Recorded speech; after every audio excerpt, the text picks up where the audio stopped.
This is BBC1. Well, now here's John Humphreys with a look at the news headlines.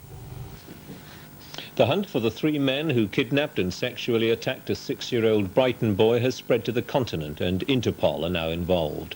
A large left-hand drive car with German-style number plates was spotted near the scene of the boy's abduction. Police are checking details of nearly 100 cars which drove onto the New Haven ferry early last Monday, shortly after the boy had been dumped nearby. 4 small boys were attacked by a teenage boy armed with a knife at Tamworth in Staffordshire. They were indecently assaulted and one was slashed with the knife. Police are warning parents to keep a careful watch on their children. The mother of the Irish informer Harry Kirkpatrick has pleaded with him to retract his evidence against members of the Irish National Liberation Army.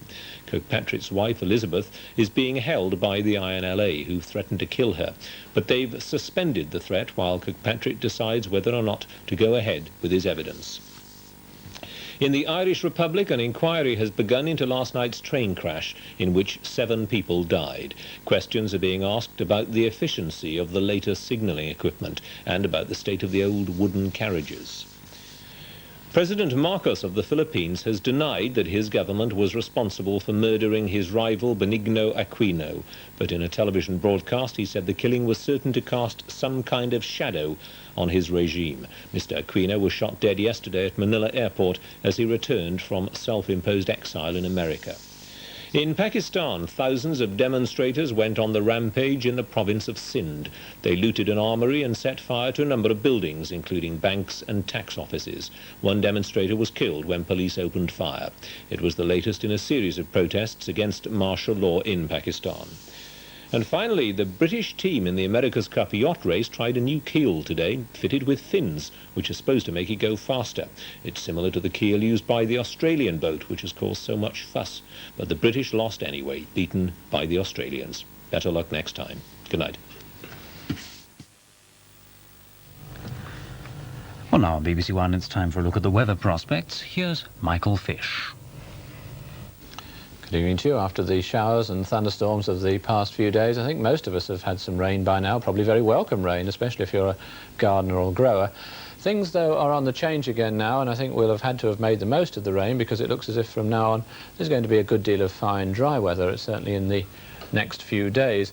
Not so at the moment, though, because we do have quite a few frontal systems lurking around the country, but they're perhaps a little bit more frightening than they really are, because they're going to be fairly weak affairs, although they will creep down across all parts during the course of the night and tomorrow, bringing some cloud and little bits of rain and drizzle to a good many places. But then eventually, when they're out of the way, it's this ridge of high pressure that's going to be dominating the scene again. So for much of the country, settling down back into dry weather with some sunshine, although northern areas will have frontal systems and rather moist southwesterly winds, often keeping them a little bit on the damp and cloudy side.